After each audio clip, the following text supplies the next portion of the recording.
大家好，今天想要继续跟大家分享一款主食，也可以做成是点心吧，早餐都 OK 的，就是红糖开花馒头。那这个季节吃呢也是特别合适，甜甜的、暖暖的、软软的，而且呢这个分享保证一定可以开出非常饱满漂亮的花儿。那我们就赶快开始吧。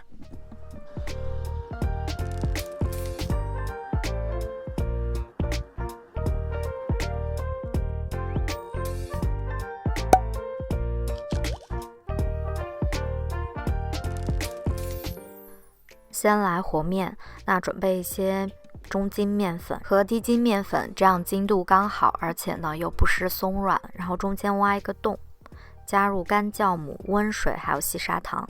那这里呢加一点点的细砂糖呢，目的是为了促进发酵。水呢大家可以换成是温水，因为现在天气比较冷嘛。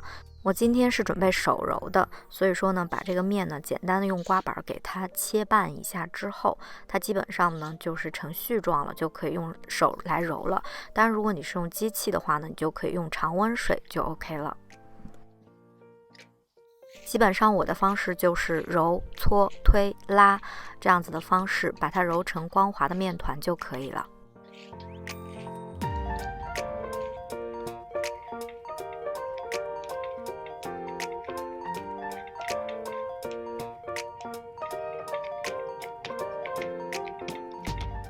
揉好的面团放到碗里或者盆里去进行发酵。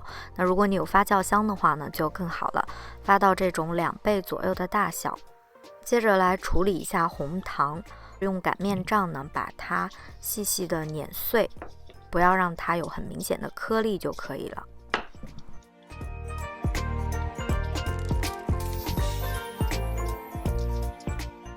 发酵好的面团取出，拍打排气。接着倒入已经碾碎的红糖，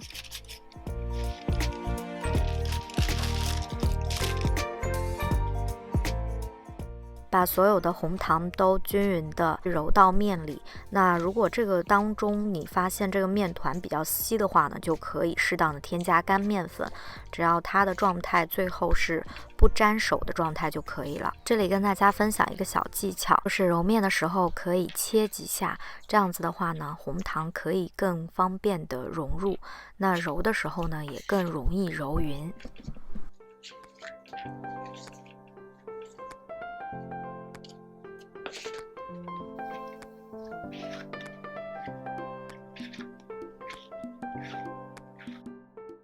所有红糖都揉匀之后呢，就放入一些泡打粉，还有切碎的红枣粒，然后把它揉匀。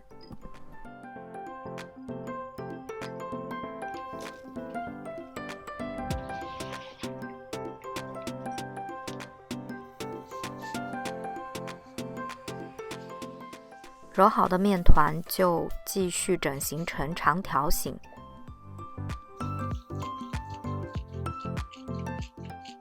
直接用手去下剂子就可以了。下好的剂子切面朝上，轻轻的震一下。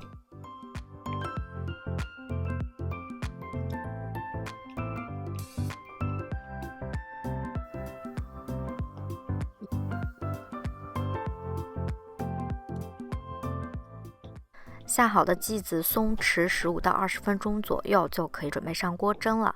那开水上锅，大概蒸个10分钟，再焖个2分钟左右就可以开盖啦。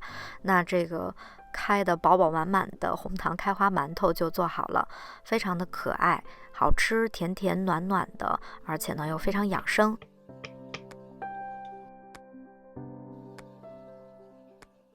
趁热掰开，真的是很松软，像蛋糕一样蓬蓬的、软软的。